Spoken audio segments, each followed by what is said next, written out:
Auntie. I think the great thing about the animations is that there's so much cultural knowledge embedded in them.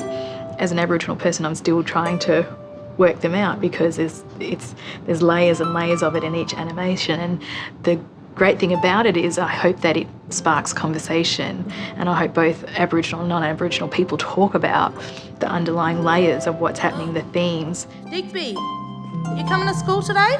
Digby?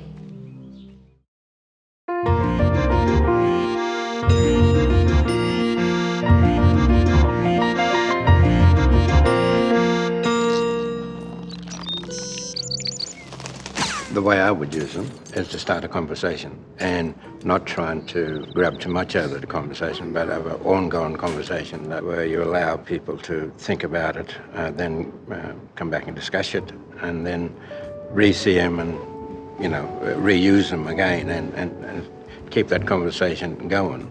I'd forgotten who I really was. I'd forgotten all the wonderful things I already had.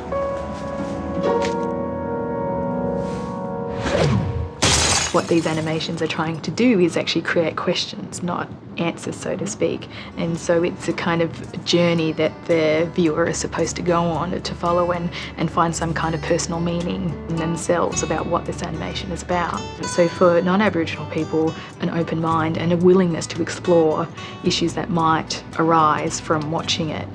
For Aboriginal people, I think the animations gently touch on things that might be a bit tricky. Then one day, they weren't allowed to visit their country anymore. Nana reckons it was sad. That's why she paints her country so she can visit it again. As well as the granddaughter and the grandmother connecting and doing the painting, there's actually an underneath story that you could bring up later and saying, why do you think she paints her country and how does she remember her country? And you can say, well, Nana was taken from her country and this is why you're painting it, because Nan wants to remember, and perhaps one day you can go back there and learn about the country, because there's all these different things in each one that actually, we was talking about that, saying that there's more than just the emotional health and wellbeing issues. There's a whole lot of issues in there that you could bring up. Ugh. The one where Digby goes, the parents are sleeping, Digby can't get to school, and then Auntie comes over. Well, in family violence, that's the affected family member who is outside of the immediate family to see something going on and they come in. And that's one of the things that we want to, encourage in and around family violence. And that's having someone, giving them a way of stepping up and being involved. Digby is a smart and kind boy. He should be at school learning with his friends. This has been going on for a long time now. Even young parents, they need to be reminded, because sometimes they forget that, they've got a big responsibility while the kids are still growing up. If they miss out on those early years, they could go astray very quickly. They need the parents in the early years to put them through that stage.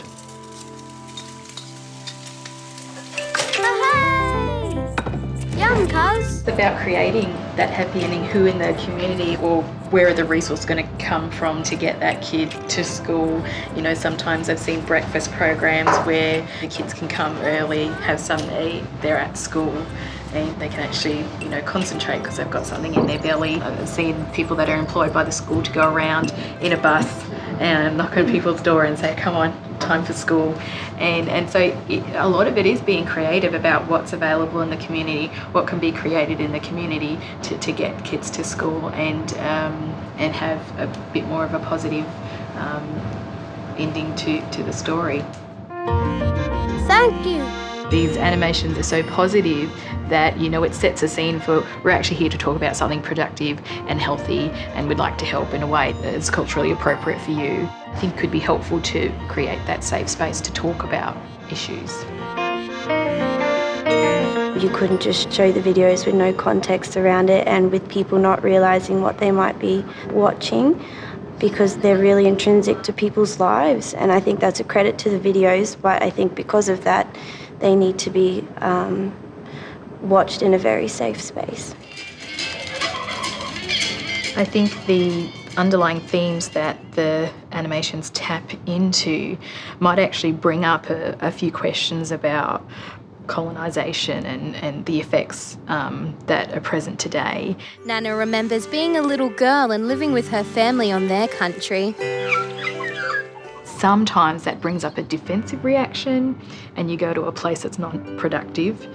These animations are so gentle in the way that the themes are illustrated that it creates a space where they can actually have a conversation about it and work through it rather than going on the defensive and shutting down, so to speak. So it's the gentleness of the message that I think kind of bridges the gap for real conversations to happen, which is quite nice. If the person is particularly distressed and you're feeling like it's not sort of improving, trying to think about how do we sort of work out what's going on. So maybe some gentle questions around would they like to share what their concern is. If it's a current concern with a child, well then the school person is really well placed, or the service person, to really work with the parent and work out what we can do. If it's more of a historical issue or it's triggered something from the person's own life, well then using the Kids Matter model of what support might be available or who might be able to help or what they would find helpful. Doesn't matter really what profession you're really working in. As a tool, it'll open the door for your clients to be able to talk. There'll be connection. And for me, that's one of the major points, is that connection. If you want to really open the door and try to make changes in your clients' lives, in your community's lives, this would be a brilliant tool for that.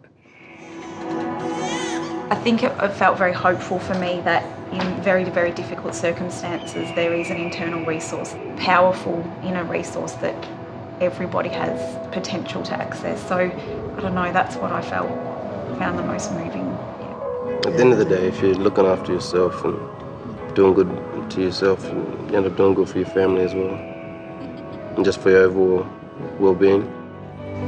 For a long time, the only person I had to worry about was me. And then, well, she came along and everything changed.